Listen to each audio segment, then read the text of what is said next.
कर्नाटक की सरकार के एक फैसले का दो सरकारी बैंकों बड़ा असर पड़ा है। कर्नाटक की सिद्धारमैया सरकार ने देश के दो बड़े सरकारी बैंकों को लेकर बड़ा फैसला लिया है।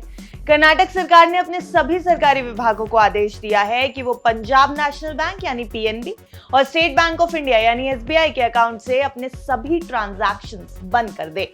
अब राज्य सरकार के इस फैसले के बाद सभी सरकारी बैंकों को पीएनबी और एसबीआई में जमा पैसों को निकालना होगा, अपने सभी डिपॉजिट्स और एफडी को भी निकालना होगा और अपने अकाउंट को बंद करना होगा। क्यों लिया गया ये फैसला, इस रिपोर्ट में इसी मुद्दे पर करेंगे बात। नमस्कार, आप देख रहे हैं बिस्तक, मैं हूं आपके साथ अर्निमा द्विवेदी। राज्य के वित्त विभाग के सचिव जाफर द्वारा एसबीआई पीएनबी को लेकर दिए गए निर्देशों पर गौर करें कि राज्य सरकार के सभी विभागों, सार्वजनिक बिजनेसेस और निगमों और स्थानीय निकायों के साथ साथ यूनिवर्सिटी और संस्थानों को उनके द्वारा संचालित किया जा रहे भारतीय स्टेट बैंक और पंजाब नेशनल बैंक खातों को बंद करके जमा राशि को निकालना होगा।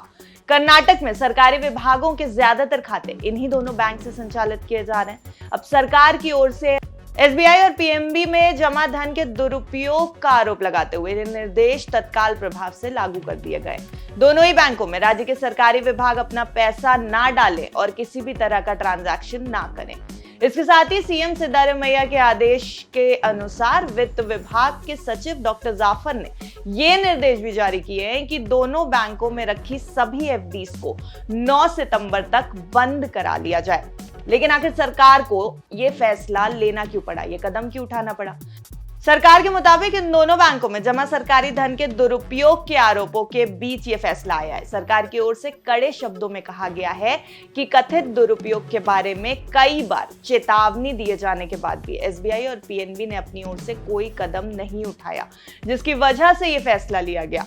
अब आखिर ये दुरुपयोग क्या था, ये भी आपको समझा देते हैं। सरकार के अनुसार कर्नाटक औद्योगिक क्षेत्र विकास बोर्ड ने नवंबर 2012 में पीएनबी में 25 करोड़ रुपए जमा किए थे। जमा अवधि को परिपक्वता यानी मैच्योरिटी के बाद बैंक ने केवल 13 करोड़ रुपए वापस किए, जबकि 12 करोड़ रुपए का दुरुपयोग किया गया। इसी तरह 2013 में कर्नाटक राज्य प्रदूषण नियंत्रण बोर्ड ने स्टेट बैंक ऑफ मैसूर में 10 करोड़ रुपए जमा किए थे।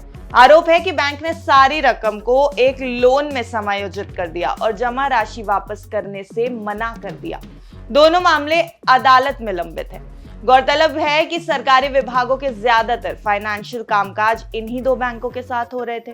दरअसल एसबीआई देश का सबसे बड़ा सरकारी बैंक है और इसका मार्केट कैपिटलाइजेशन 7,17,000 करोड़ रुपए है। वहीं पीएनबी की अगर बात की जाए तो पीएनबी दूसरा सबसे बड़ा सरकारी बैंक है और इसकी मार्केट वैल्यू 1,25,000 करोड़ रुपए है। राज्य सरकार के कर्मचारियों की पेंशन हो या फिर अन्य फाइनेंशियल काम आमतौर पर इन्हीं दोनों सरकारी बैंकों में प्रमुखता से किए जाते हैं। बात इन दोनों बैंकों की जाए 16 अगस्त को बाजार के इस हफ्ते के आखिरी कारोबारी दिन शेयर मार्केट में तेजी के बीच एसबीआई में दोपहर 2 बजे तक लगभग 0.25% की बढ़त देखने को मिली थी।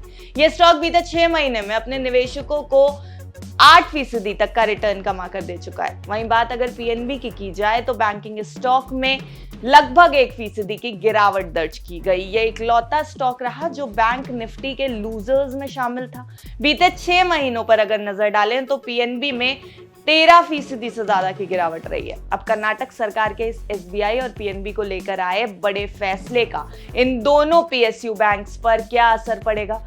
इस फैसले से देश के इन दो बड़े पीएसयू बैंक्स की सेहत क्या खराब होती दिखाई देगी, आने वाले समय में ये देखने वाली बात होगी। तब तक के लिए आप देखते रहिए बिस्तक। बिस्तक आपके लिए लाया है प्रीमियम मेंबरशिप प्रोग्राम, जहां आपको मिलेंगे कई सारे फायदे, जिनमें मार्केट न्यूज़लेटर, लाइव चैट पर आपके सवालों के सबसे पहले जवाब, मार्केट आउटलुक, वीकेंड पर मार्केट स्कैन, एंकर्स के साथ चैट और भी बहुत कुछ। इस प्रीमियम सब्सक्रिप्शन में 3 तरह के प्लान्स हैं, सिल्वर, गोल्ड और प्लैटिनम, जिनकी शुरुआत मात्र 159 रुपए महीने से होती है।